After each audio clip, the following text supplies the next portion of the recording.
Hello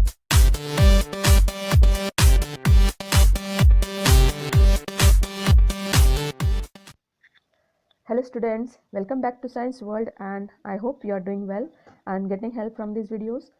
In our last video we have discussed about the natural calamities, and in today's video we are going to talk about the transport system, and this is the 13th chapter from your book, that is from one end to the other. So let's begin with the history of transport. The history of transport evolves with the development of human culture. We know that early humans, they were living in the caves and they were simply gathering food by walking on their foot. Okay, so in the earlier times people traveled mostly by foot.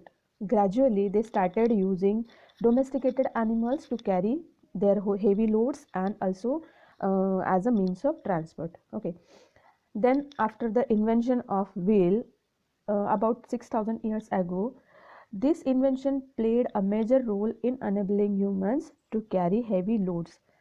Before that, they were using rafts to carry loads or to go from one bank of river to the other. Okay, and after the invention of these wheels, it was the turning point, or we can say the development of the human culture. It started very what we can say, it took a speed. Okay, so these days wheels are used in carts and in cycles, aeroplanes, trains. In every vehicle we can see these wheels. Okay, in earlier times most of the trade was carried out through the Silk Route. Now what is Silk Route? This is the Silk Route, you can see on the map. So this Silk Route connected Southeast and West Asia, this Southeast and West Asia, with the Mediterranean and European world. So trade on this route was an important factor in the development of civilizations in China, India, Persia and Europe, and also in Arabia. Okay, so this Silk Route was the important route for the trading in ancient times. Okay, now we will study about the roadways. Okay, this is the one of the most important transport system nowadays. During the Industrial Revolution in 1760 to 1840, during this time, uh, Industrial Revolution means it was the period or time of development of industries, like spinning machines were invented, then steam engines were invented, then mass production of the products or goods was started. And in this same series, this John Macdam designed the first modern highway. This is John Macdam, and he designed the first modern highway using inexpensive paving material like soil and stone. He used soil and stone to make the modern highways. Okay, that time, ancient time. He made roads a few feet higher than the surrounding areas to allow water to drain away from the surface. Okay, here you can see these are the very old pictures, and the construction of road with the help of soil and stone is in the progress. In India, the Grand Trunk Road was built by Sher Shah Suri. Sher Shah Suri was the ruler in India, and he constructed Grand Trunk Road in 16th century. Okay, and this road extended from Kolkata in India, here from Kolkata to Peshawar in Pakistan. Okay, so it was a major road that for a trade, major route for trade in this region. Roads connecting, here you can see again, this is the one picture of Grand Trunk Road, or it is also called GT Road. Okay, the roads that connect cities within a country are known as national highways. Here you can see these are the national highways and expressways. Now what are expressways? Expressways are the broad roads, and these are paved roads which have several lanes for moving. Here you can see 1 2 3 4 5 6, so 6 lanes are there. Here you can see 1 2 3 4. Okay, and flyovers are also there. Here also you can see this Delhi Meerut expressway. So these are the different lanes. So India is connected by roads to its neighboring countries also, like Nepal, China, Bangladesh, Pakistan, Bhutan and Myanmar. Here you can see a road this connects, this is known as Hindustan Tibet road, and India is connected to China by this road. Two pictures are there, you can see. So roads connecting one country to the another country, they are called international highways, and the roads that connect cities within a country, they are known as national highways and expressways. So you will also see that all the countries in Europe are connected to each other by a network of roads. Okay, in most of the countries, they are connected with these roads. At present, the network of roads in India is amongst the largest in the world, with the total distance of 35,000 kilometer. So this total distance that all these roads cover, it is 35,000 kilometers. Here you can see, this is the national highway network in India, and you can see in every part of the country, you can see these national highways. Then here you can see two maps are there. Here it is the national highway number 7, and it starts from Varanasi in Uttar Pradesh to Kanyakumari. So this was the longest highway before, but now this second map you can see here, and this is the national highway 44.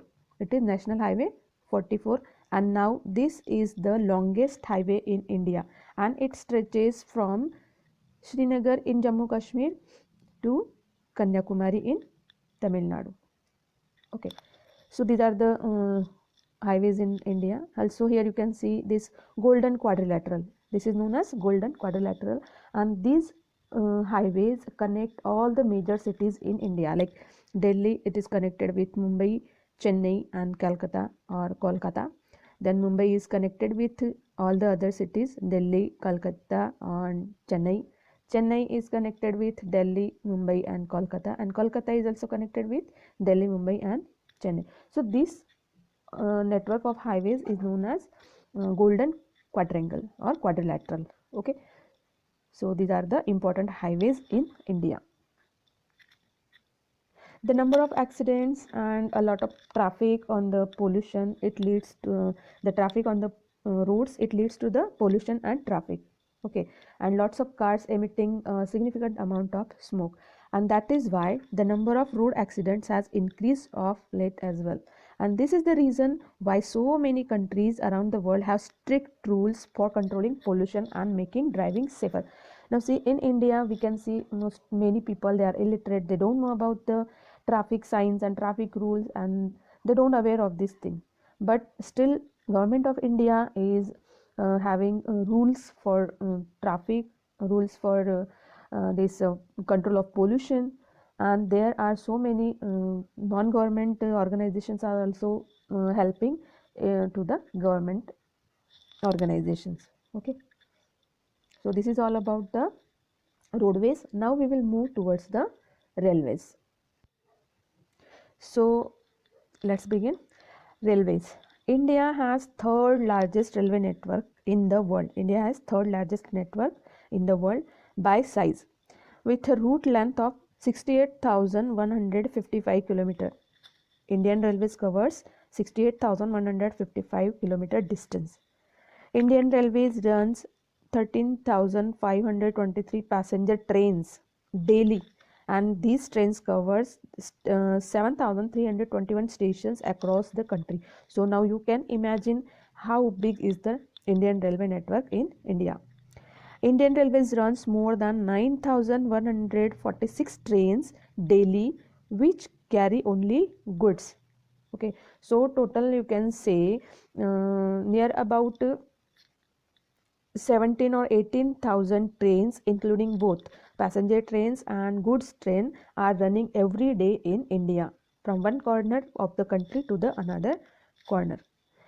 Now how these railways started in India, or when these trains started in India? So let's read about the history of trains in India. Modern railways were started in England in 1820s, but in India British introduced the railways in 1853. So in 1853 the first passenger train ran for 34 km.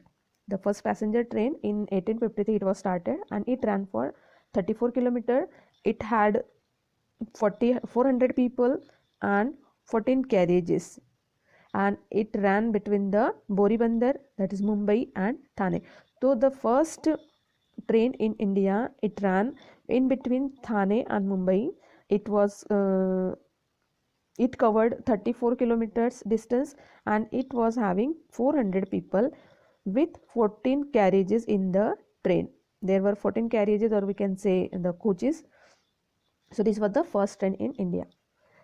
And this train, it was carried by three steam locomotives. Locomotive means engine. So three steam engines were there, and these engines were having name Sahib, Sultan, and Sindh. So these three steam engines carried this first train in India. Then in eastern India, the first railway started from Howrah to Hooghly, okay, in West Bengal, and it was started on 15 August 1854. 15 August 1854, and it covered 39-kilometer distance. Then in South India, the first train started from Madras, that is Raipuram, to Arcot. These are the two stations in between this train ran, and it was started on 1st July 1856, and it ran, or it covered 87-kilometer distance. Now we'll see this is the Indian Railway network. You can see these are all the routes. Green color, you can see these are the routes, and all these dots, you can see the junctions. Okay, so major railway stations are there in red color. So this is the map showing Indian Railway network. Here you can see the first train that started in India. This is the Thane bridge over which this train ran. This was the first train. These are the engines, steam engines. Nowadays we are having the engines which run on diesel and electricity. Okay, this is the double decker train. You can see here, double decker means two parts are there. Here also people can sit, and here also double decker train it is. The Indian railway system is divided into several zones, and these are further divided into divisions. So each zone is headed by a general manager who reports to the railway board. So this is the system of Indian railway. In this way it works in throughout the country. So here are the all 17 zones. Here you can see the 17 zones of Indian railways, and these are also further divided into different divisions. Generally we know about the Indian railways, that western railways, eastern railways, southern railways, central railways, and northern railways. These are the different divisions. Okay, in earlier times the trains had steam engines. Just now we have seen the pictures, but now these trains run on diesel and electricity. There are different types of trains run in India. There are passenger trains like superfast expresses like Shatabdi Express, Kerala Express, Karnataka Express, Rajdhani Express. These trains have great speeds. They cover a large distance in a small time duration. These trains are having different facilities, like these are having air conditioned coaches. Food is also provided in the trains. Then express trains are also there. These are less fast than the super fast trains, and like Intercity Express, Janashatabdi Express, Antyodaya Express, Jan Sadharan Express, Suvidha Express, Humsafar Express. These are different trains that cover a large distance in small times. These are express trains. Okay, and to travel in these superfast and express trains, you have to book your ticket before 1 week or 1 month. Even sometimes people book their tickets before 2-3 months also, because these trains have these trains are used by a lot of people to travel in India. Then we have suburban trains also. These are usually the trains that stops at every station. These very small stations also, these trains stop, and these have unreserved sitting. There is no reservation for sitting in these trains. Okay, and many people every day they are using these suburban trains for moving from one place to another place for their work. Okay, then we have cargo trains. These carry grains, arms, that is weapons and explosives. Then for ammunition also carried by these trains, like bullets and bombs and all the goods that is required for the military forces.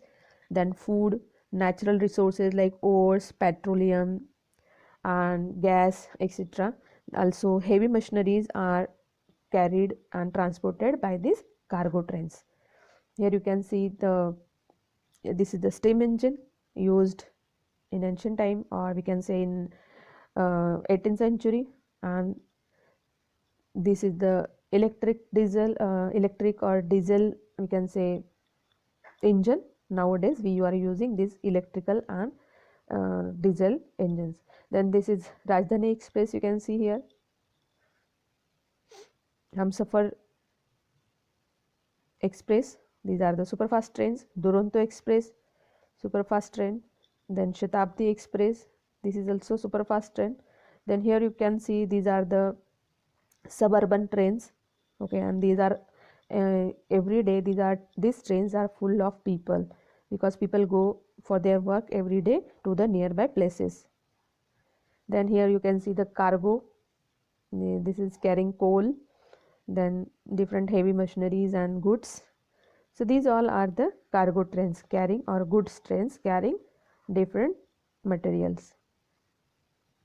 Superfast trains travel much faster than the normal passenger trains, and they have air conditioned compartments and food for the passengers. Okay, so superfast trains are different from the passenger trains.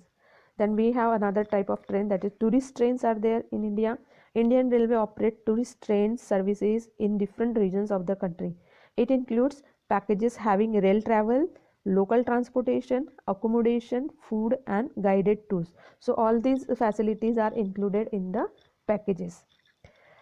The examples of these tourist trains are Palace on Wheels, Royal Rajasthan on Wheels, Maharaja Express, Deccan Odyssey, Golden Chariot, the Fairy Queen, Mahaparinirvan Express. This is the Buddhist Pilgrims Express. Here you can see the pictures of Deccan Odyssey. Then this is the Palace on Wheels, you can see here. So these are the different, this is Maharaja Express, and this is the inside of these tourist trains. These are the luxury trains, and the cost is also very high for traveling in these trains. Here it is the Golden Chariot train, and this is the Mahaparinirvan Express train for Buddhist pilgrims. Industrialization and urbanization has led to progress, that we know, and cities like Mumbai have a network of local trains. So with the industrialization and urbanization, people started to move from villages to cities, and cities are overcrowded, and that's why these cities need a better transport system within the cities. Okay, and that's why Mumbai have a network of local trains. The metro system was also helpful for millions of people in Kolkata and Delhi to commute easily. In Kolkata you can also see the trams. So let's see the pictures. So this is the local train in Mumbai. If you will visit local trains in Mumbai, you will see that these are always full of people. Okay, then this is the metro train in Delhi, and this is the tram in Kolkata. Why the Indian railways are called lifeline of our country? This is the very important question. The Indian railways not only transport people and goods, but it also connects entire nation. Indian railways have connected entire nation. It brings people closer from farthest corner of the country. So people from every corner of the country, they can travel throughout the India. Every day thousands of people travel, and bulky goods is transported from one place to another place. It also provides jobs for over 13 lakh people. Over 13 lakh people are connected with the Indian railway services, and Indian Railways is providing jobs for these people.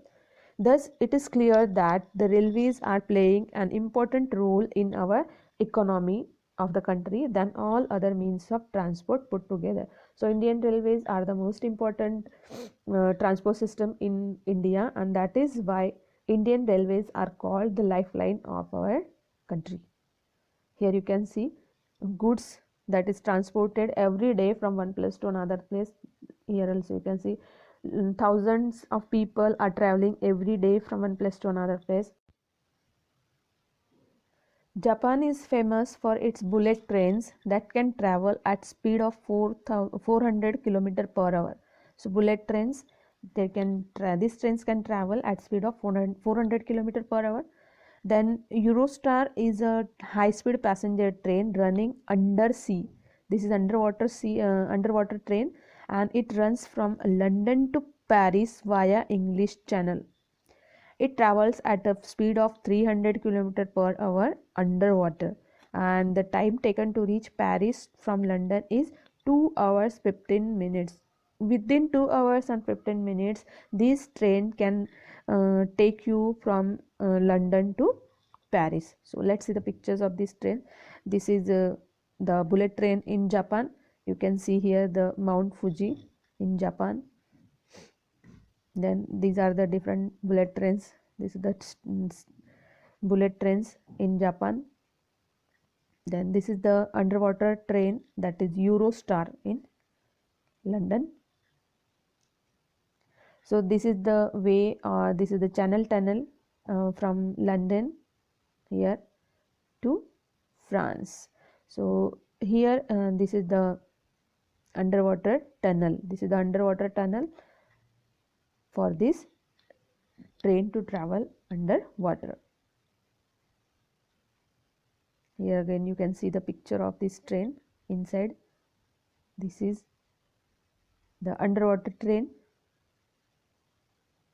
Then we have one question: what is meant by PNR, RAC and WL while booking a railway ticket?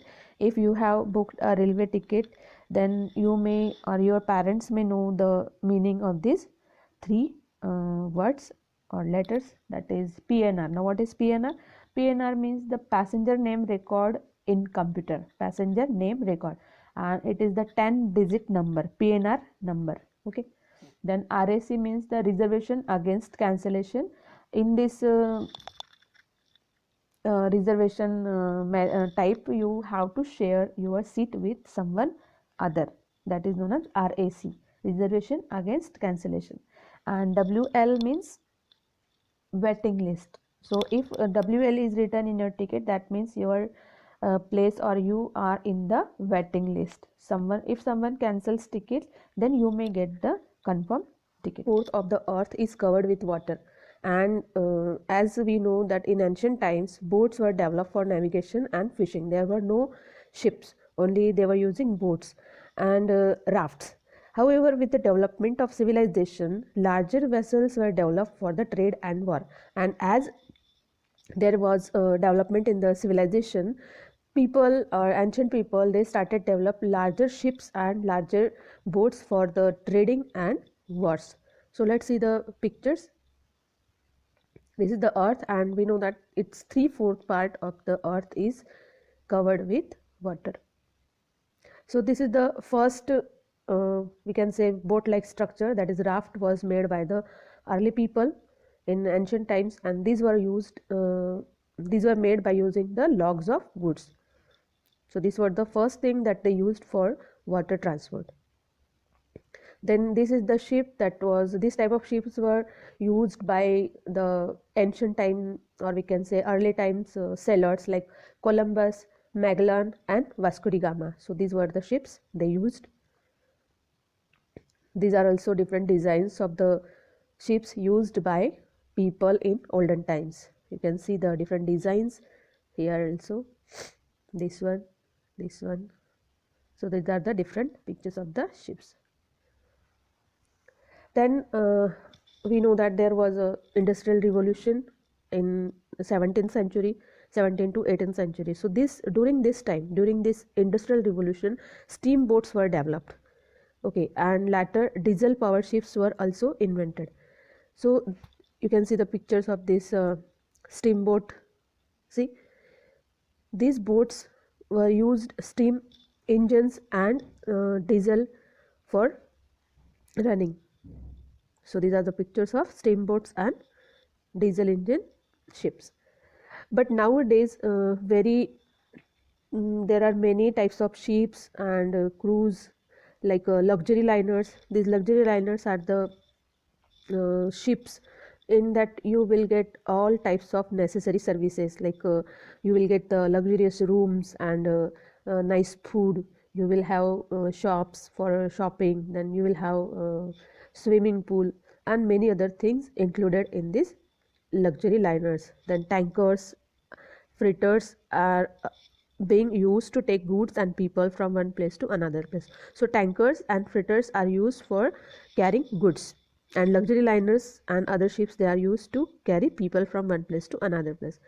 People traveling in luxury liners and cruise ships get all the necessary services. You can see the pictures here. See, this is the Ocean Rebellion. This is the cruise ship. Here also you can see this luxurious swimming pool is there, all the arrangements are there. Then this much big is the luxury ship.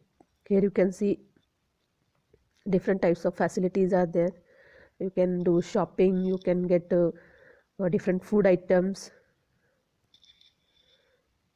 Here also you can see this is the dining hall or restaurant, and these are the luxurious rooms in this liners or luxury liners.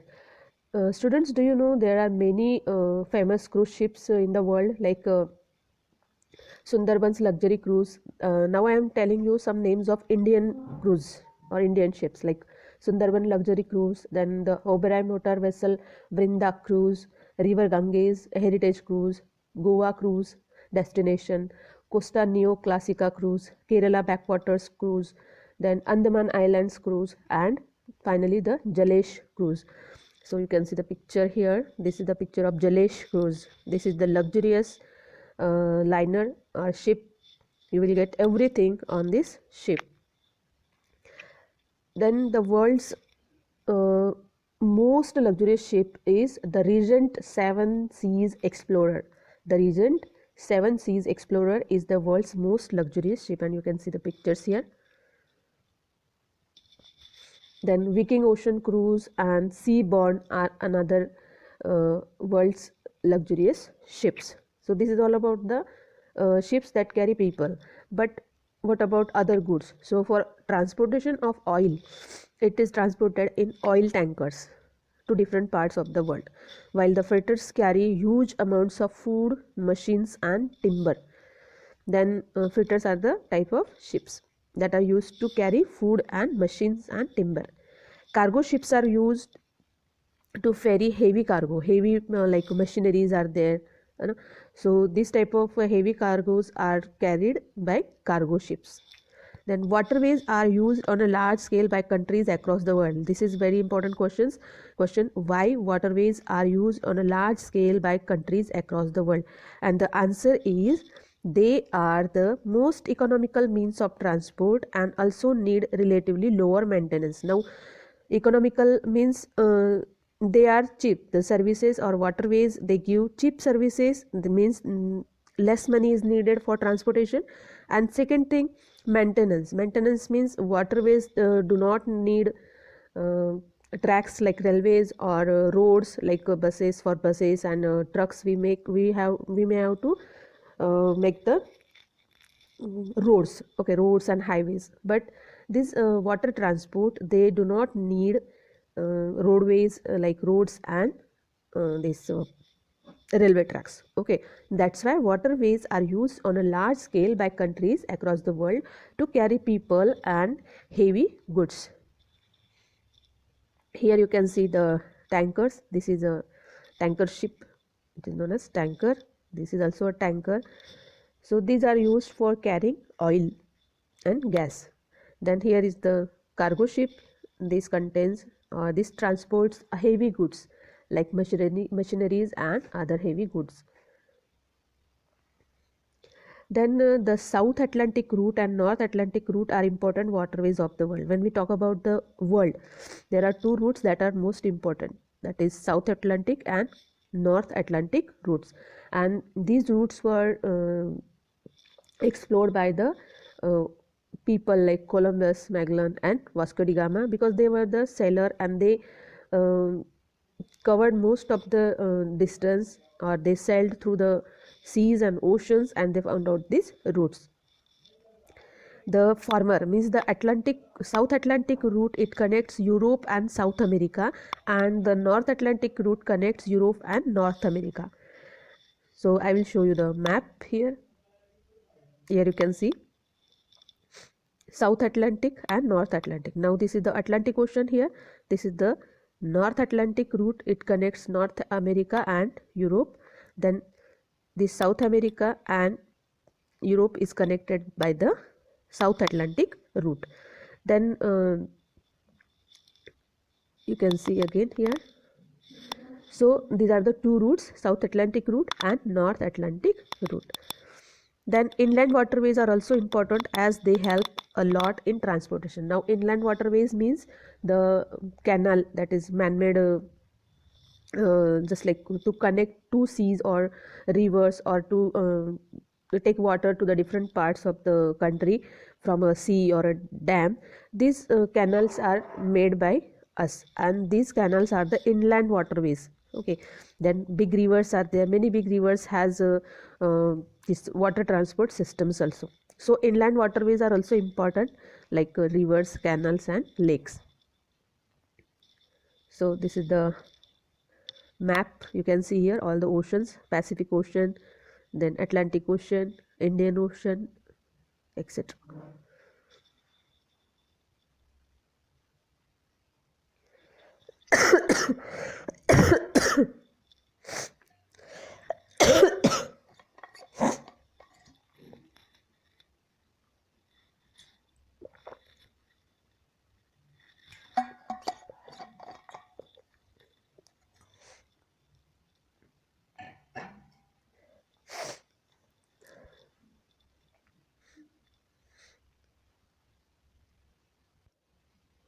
Now you can see here the route, that is from Portugal here to this India. So this route was used by Vasco da Gama, who first reached India. Okay, and he traveled from Portugal, that is from Europe, but he came to this way like here. Okay, so he came by this long route, and he covered a large distance in the sea, and he came to this Cape of Good Hope. It is the part of Africa, and in this way he reached India in 1498. So this was the first time when people reach India through these waterways. Then what is a canal? A canal is a waterway that is constructed by humans for transporting people, ships and goods. Just now I told you that there are man-made structures like canals. They are for transporting people and goods. So transporting goods by a ship is cheaper as compared to the roadways and airways. For this purpose, we made Suez Canal, that is 163 kilometers long. This Suez Canal is 163 kilometers long in Egypt, and it links two seas, that is Red Sea and the Mediterranean Sea. So this Suez Canal links two seas, Red Sea and Mediterranean Sea.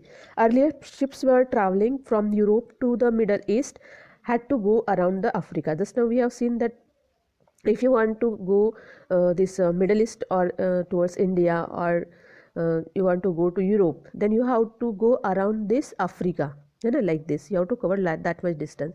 But after constructing this Suez Canal, this distance was nearly half. It has been reduced to the half distance almost. So you can see here, this is the Mediterranean Sea here, okay, and this is the Red Sea. Now these two seas are connected by constructing a canal here. So this is known as Suez Canal, and it is the very important route nowadays because it connects the important parts of the world, okay, through this Suez Canal. So this is, here you can see Indian Ocean, here Mediterranean Sea and the Red Sea. So this is the Suez Canal. So after opening the Suez Canal, this traveling time has been reduced by almost half. Before people were coming around, they have to travel around the Africa, but now they are traveling through this canal. Then second canal is Panama Canal, and it connects the Atlantic and Pacific Oceans. Atlantic and Pacific Oceans.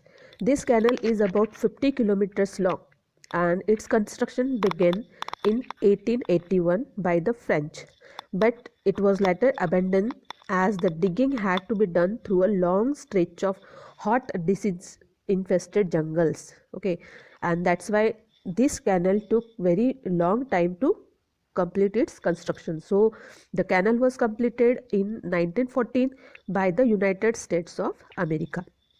Almost 56,307 people were involved in the construction of this Panama Canal. Okay, so it is 50 kilometers long.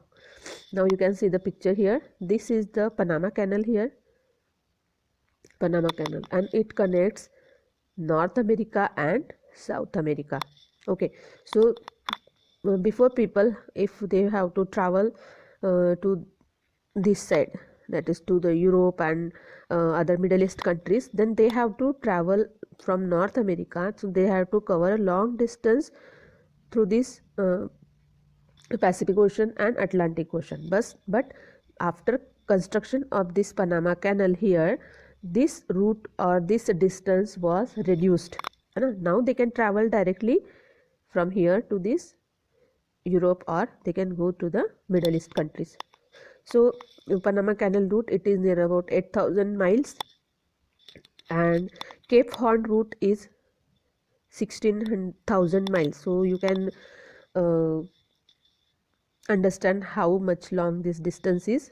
So before they were traveling 16,000 miles, but now they are traveling only 8,000 miles, means just half. Okay, half distance they have to cover now.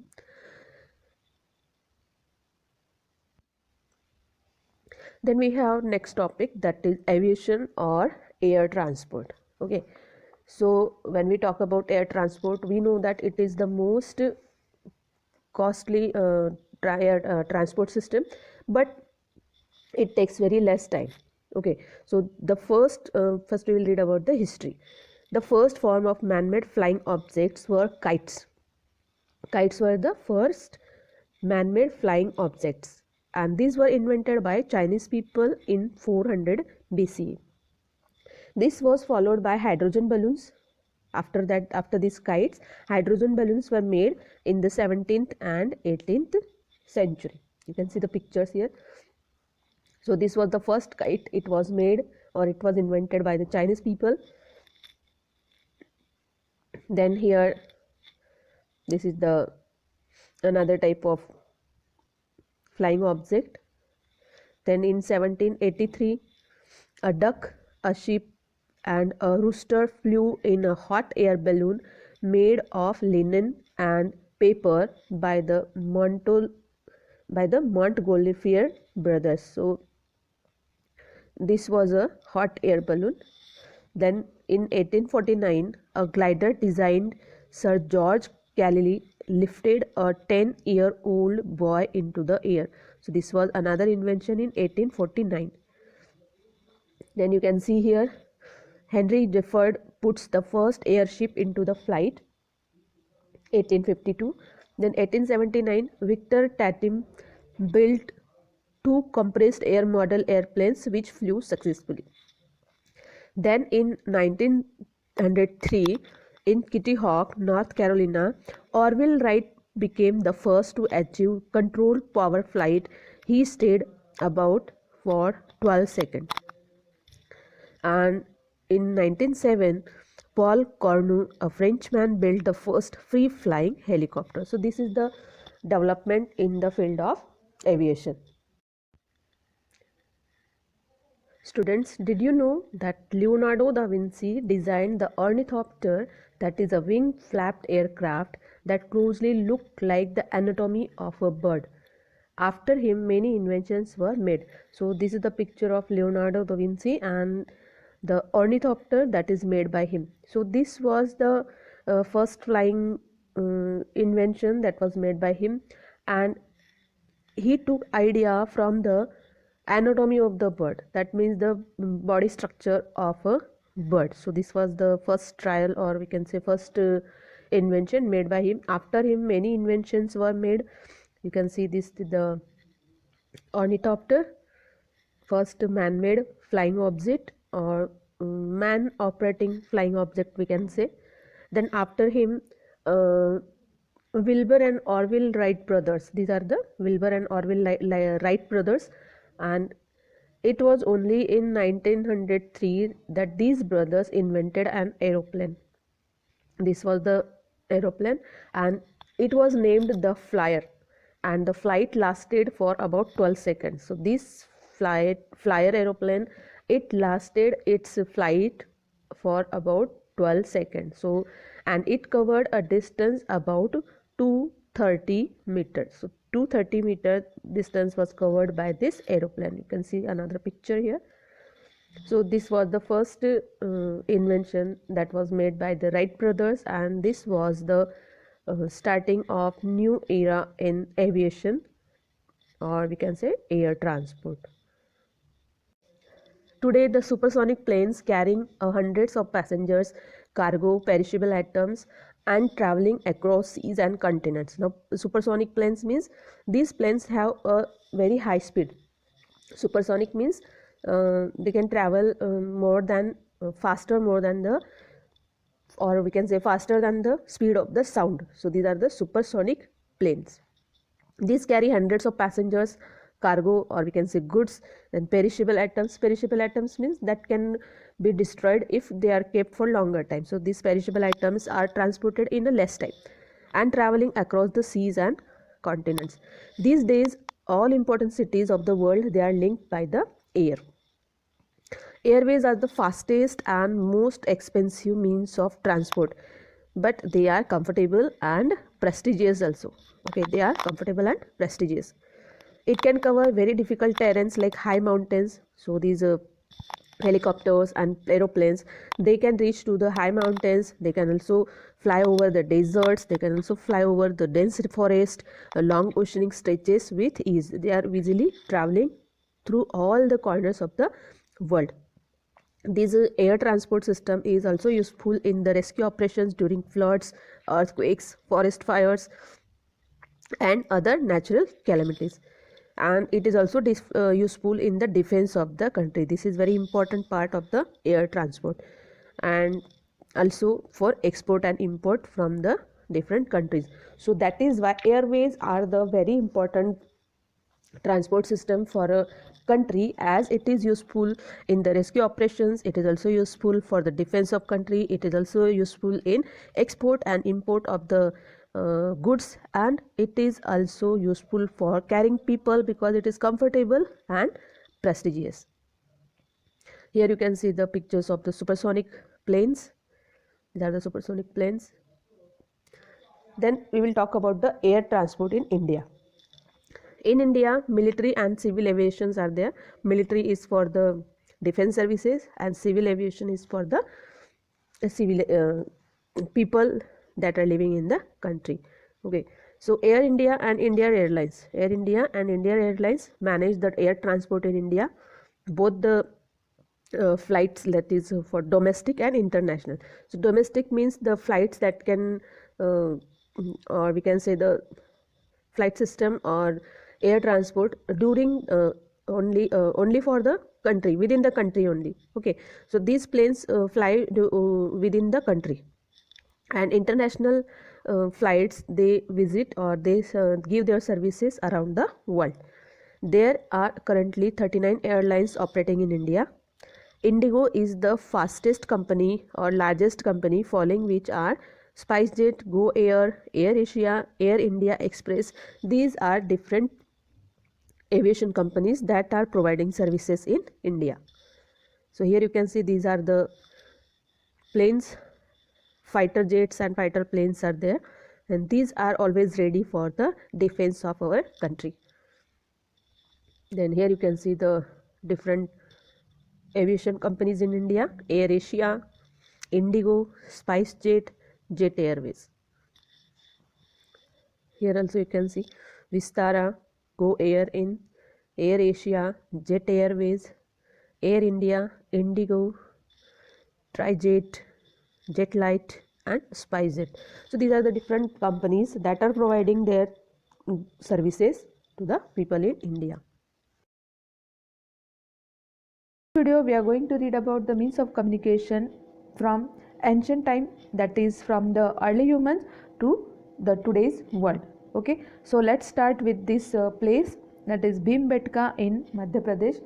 Here there are the rock shelters, and these rock shelters, or we can say caves, these lie in the foothills of Vindhya mountains in Madhya Pradesh, and this is about 45 km northeast of Bhopal.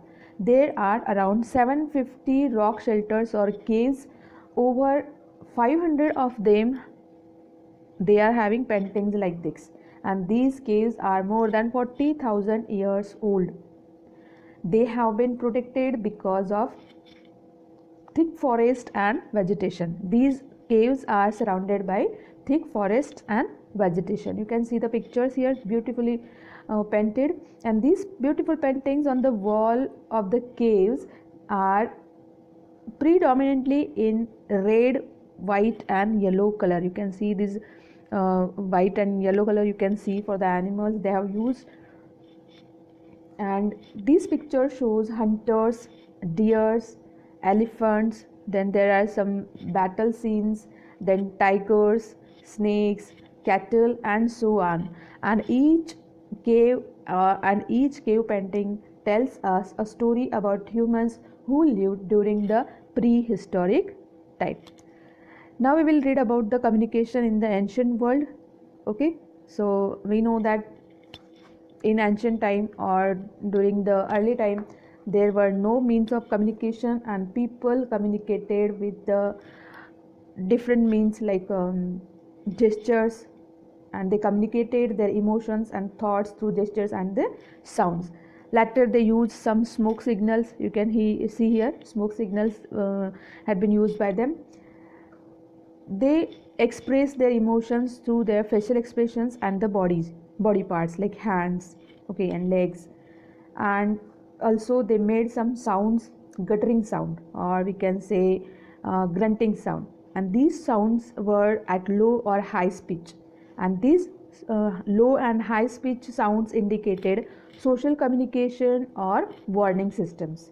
Okay, then early humans they started using different animals as domesticated animals, and they started keeping these animals with them, like some cattle like cows and buffaloes and goats and horses and dogs. Okay, and they started using these animals as means of transport, like horses and pigeons also they used to send the messages. They have also drew pictures on the walls of the caves that we have just seen now. Okay, and in India these paintings we can see at Bhimbetka in Madhya Pradesh. We have already seen the pictures. Then gradually early humans developed a system of drawing shapes to talk to each other. For communication they started using some shapes, and these shapes was the birth of language, and which is how we communicate now, using these symbols or using this language.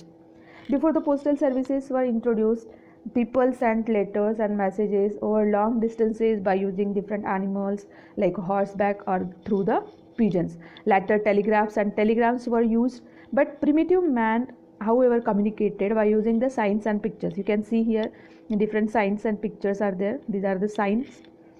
Okay, and these were called the pictographs. Here you can see different pictures are there. These are the pictures, and these were known as pictographs. As language developed, man started writing first on the clay tablets, leaves, and then on paper. Just now I have shown you the clay tablets here. We have seen these clay tablets. I will show you again. Okay, these are the clay tablets, and man started using these clay tablets for writing or keeping the records. Then they started using these palm trees, leaves of these palm trees. Okay, so here you can see these are the leaves of palm trees and the writing over it. Okay, so these writings, or we can say these whatever we have conserved, these handwritten documents, they are known as manuscripts. Okay, so they use these palm tree leaves. Then they also use this papyrus. This is the papyrus plant, and they use this plant to make the sheets like this, and then they started writing on it. Then we will meet some inventors who helped us a lot to communicate with the other people living around the world. And first one is the Alexander Graham Bell. At the age of 29, he invented the telephone, and this was the first telephone invented by Alexander Graham Bell. Here you can see this is another model. This was the first one. Then after that, many types of models came. That is landline phones. Here you can see different types of phones were there, and these were used for communicating with other people. You can see the picture. He is talking with other people using this telephone. Then you can see the picture of Samuel Morse. He was an American, and he invented the single wire telegraph system, and it was based on the European telegraph. Okay, here you can see this is the international Morse code developed by Samuel Morse. Okay, and here you can see the alphabets. All the alphabets, they were given some codes. Now here you can see for A, B, C, so different codes were given for each alphabet and the numbers, and these codes were used for coding and decoding the messages through telegraphs. One simple example is there. You can see here for B, this is the code, for O, this is the code, and for X, this is the code. So this image above represents the text box written in the Morse code. So when you will write these codes, that is the meaning of this code is box, B-O-X. So in this way, this code was used in telegraph system. Then next, Guglielmo Marconi, he invented radio. Okay, and he is regarded as the father of long distance radio transmission. So this was the first radios that were invented by Marconi. So these were some primitive type of radio sets, you can see, or transistors, old ones. Then here is the picture of John Logie Baird. He was a Scottish engineer, and he is known for being the first person to demonstrate a working of television. You can see him with his first television, the Baird televisor. Okay, Baird televisor. You can see another picture here with this working of television.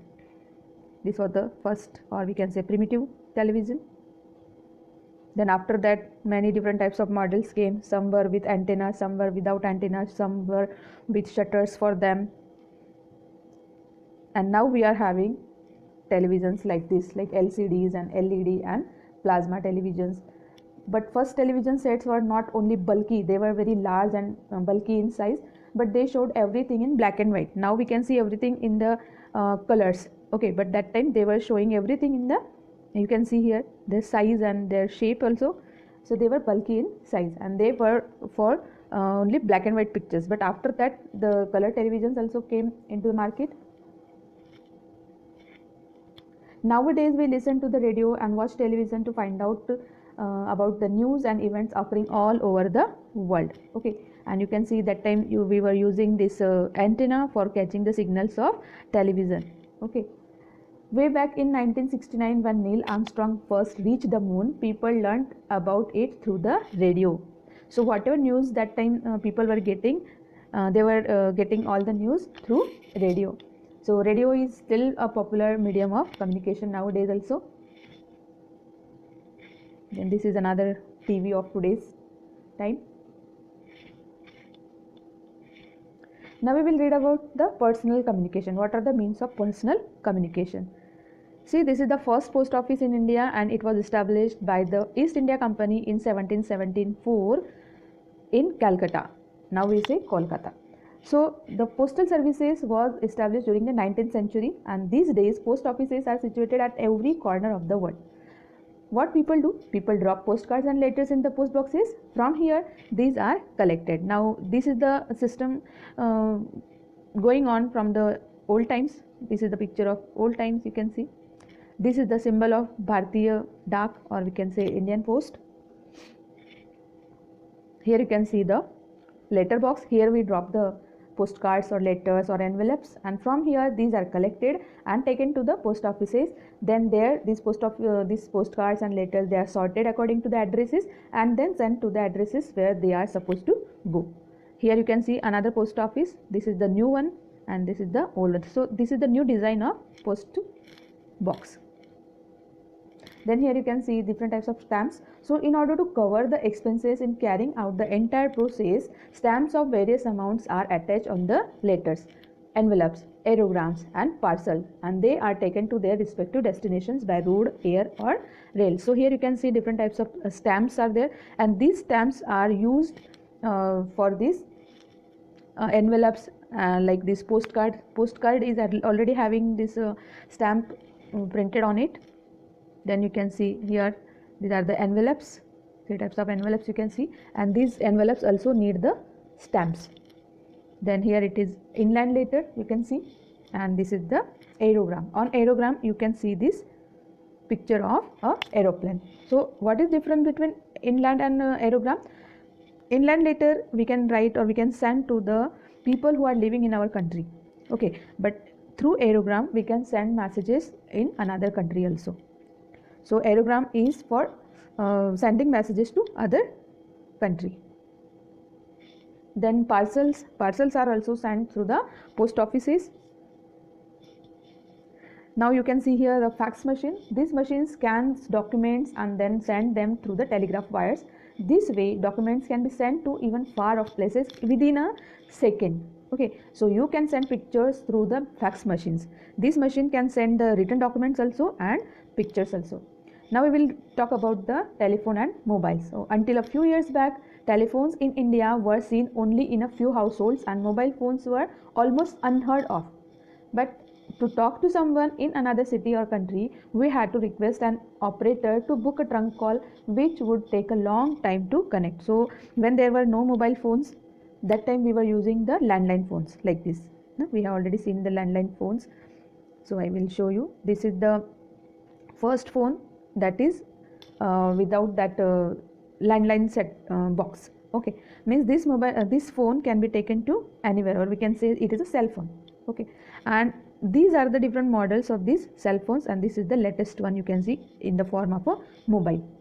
So when there was no mobile phone, we had to go to STD booths, and from there we were making a call to the other person, and for that we have to pay the money. And that time we have to wait for the calls, because we have to request to the operator to book a trunk call, and it was taking a long time to connect. But nowadays within seconds we can connect to the other person. Here you can see the different cell phones, and these cell phones nowadays have become an essential part of everyone's life. Now we are living in this year 2020. Okay, and this is the month of December, and we all are suffering from the tension and problems of corona. So during this corona period, or we can say COVID, these mobile phones have helped us a lot, because all the communication with the students in the education system we can see, so all the things are going on online. So nowadays these mobile phones are essential part of everyone's life. You can say that from the fisherman out at the sea to the farmers in the field, or a worker is there, laborer is there, everyone has a phone. So cell phones network, or it works everywhere, because they do not require any fixed lines like the telephones of yesteryears. So landline telephones, they need the telephone wires, but mobile phones, they do not need these fixed wires. That's why they are very handy and easy to carry. They work through a system of cellular phone towers and the satellites around the earth. Now we know the satellites, they are used for different purposes, like for transmission of data of television signals, then phone signals, data signals and weather information. So these satellites are revolving around the earth, and they are sending a lot of information, and also they are transmitting the signals of TV and phone and other communication systems. Okay, You can see the satellite. So another important use of these satellites, they are helping us to find out the places with this Google Maps. So anywhere you can go with this Google Maps. If it is in your mobile, then you can reach anywhere, or you can locate the places such as cinema halls, restaurants, malls, or cities, or a colony, or a particular address also you can locate with the help of this Google Map. Okay, so the latest invention in the world of mobile phones are smartphones and tablets. We have already seen the picture here, smartphones and tablets. Here you can see, and many of you, they are using these smartphones and tablets for your studies also nowadays. So why do we use these devices? Because they are capable of a wide range of functions, such as connecting to the internet through this mobile phones and tablets. We can connect to the internet, we can write many things, we can read emails, and we can locate the places. So these are the different uses of mobile phones. Now we will read about the mass media. Okay, so what is mass media? It is a medium that is used to communicate to a lot of people at once. Means at one time you can communicate with lots of people, you can communicate with hundreds and thousands of people. And the examples of this mass media are radio, television, books, then newspapers, magazines, and internet. So these are all the mass media. These are the mass media tools, and these tools we use to communicate over the world. Okay, so you already know how effective these things are, because we are using them in our everyday life. Okay, so we will read about them. So radio can be described as a wireless communication device. We know that radio, it is a wireless device and we can carry anywhere. It is used for listening news, then educational programs, songs, and entertainment shows. Then television, on television we can see the pictures also, we can see, we can hear the songs also. So television serves the same purpose, but television is a visual medium and radio is an audio medium. On TV we can watch the pictures, we can see the pictures, also we can hear the sound, but radio is only a medium that we can listen the sound. Okay, so with televisions, entertainment has gained a new meaning, and thanks to the wide variety of television channels that are around us, so we can find books, magazines, newspapers in different languages. They inform us about everything that is happening in our country or over the world. And this, all the mediums, especially newspapers and magazines, they are used for advertising the products and services. So people use these all the mass media tools for advertising their products and giving their services. So what is advertisement, that we will see. Here you can see the advertisement of one surf powder, or we can say detergent powder. It is used for washing clothes. Okay, then again you can see here, this is the chips packets are there. Okay, then watch advertisement is there. Here there is a cleaning liquid is there. So these all the advertisements have are the very important because nowadays advertisement have also become important means of communications, that we all know. Everywhere we see the advertisements on TV, in radio, in newspapers, in magazines, and these advertisements inform us about different products and services that are available to us. Now take the example of this washing powder ad. Then here are some ads of watches, then chips packets and cleaning liquids and everything. And these advertisements are spreading messages or giving information to us. And you can see these all the advertisement in the form of, or on in the magazines you can see, or on the hoarding boards you can see. Then in the newspapers also you can see different types of advertisements are there. Also government offices or government officials, they are also using these advertisements to spread the messages of social awareness and important issues like save environment, or save water, or you can say child labor, or stop killing the child.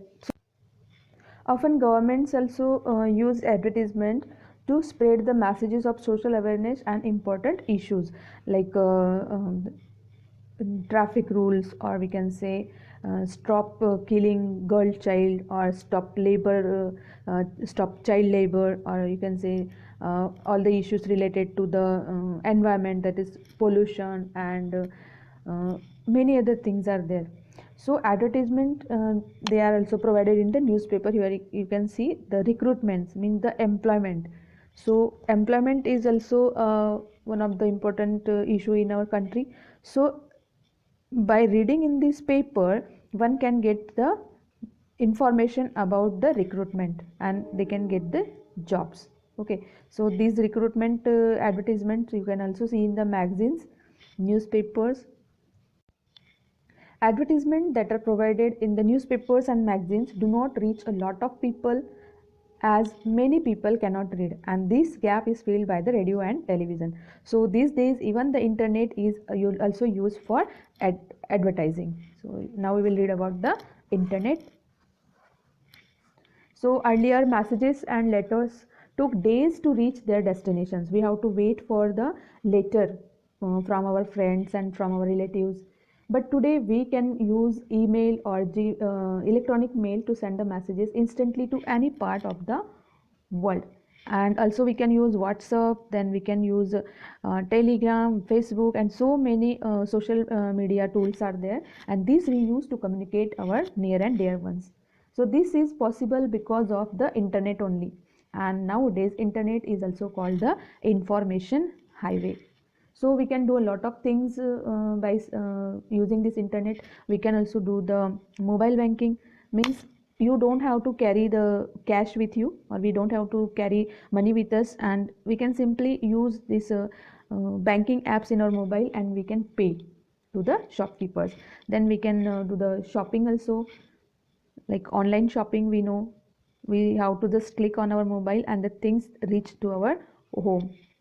Okay, so these are the different sites at internet through which you can buy things like Flipkart, Amazon, Jabong.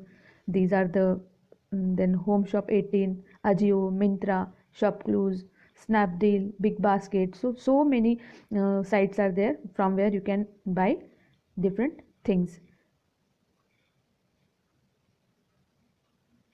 We can also book tickets for buses, aeroplanes, trains, and cinema halls, and we can also book the rooms in hotels.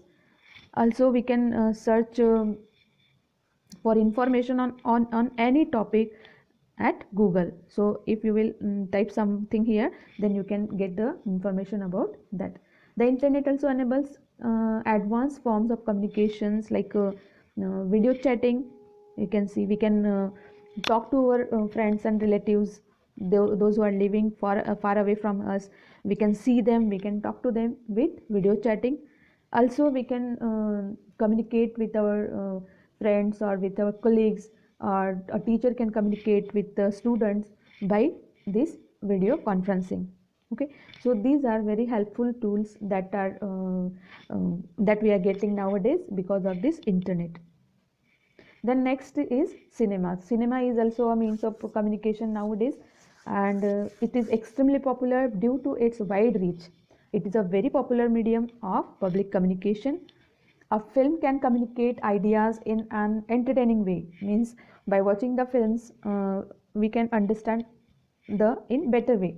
Okay, and we can create the social awareness among the people on different social issues.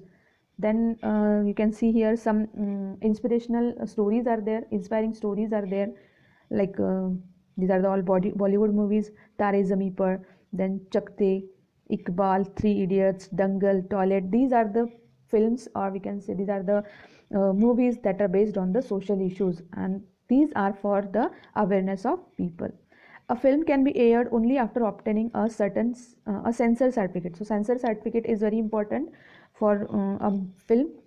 A film has been given a U certification can be watched by children, but a UA certification requires children below the age of 12 years to be accompanied by their parents. Means these films are not for the children.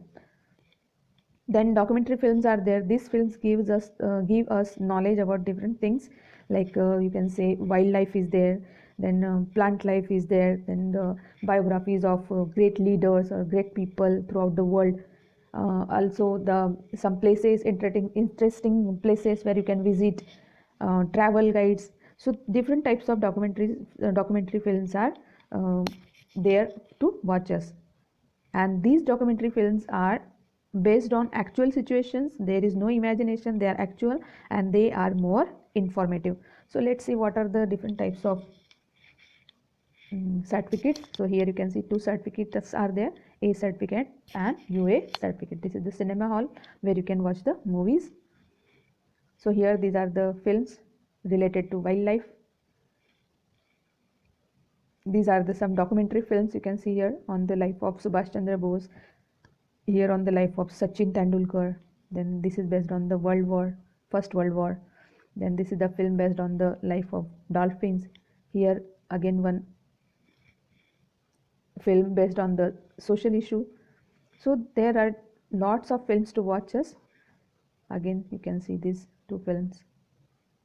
Here are some films that are based on the life of sports persons, and these films are very inspiring for the students or the children, those who want to go in the field of sports. Here also you can see again. Then there are some best travel movies of all the time, and these movies are the travel guides, or you can say they show different parts of the world.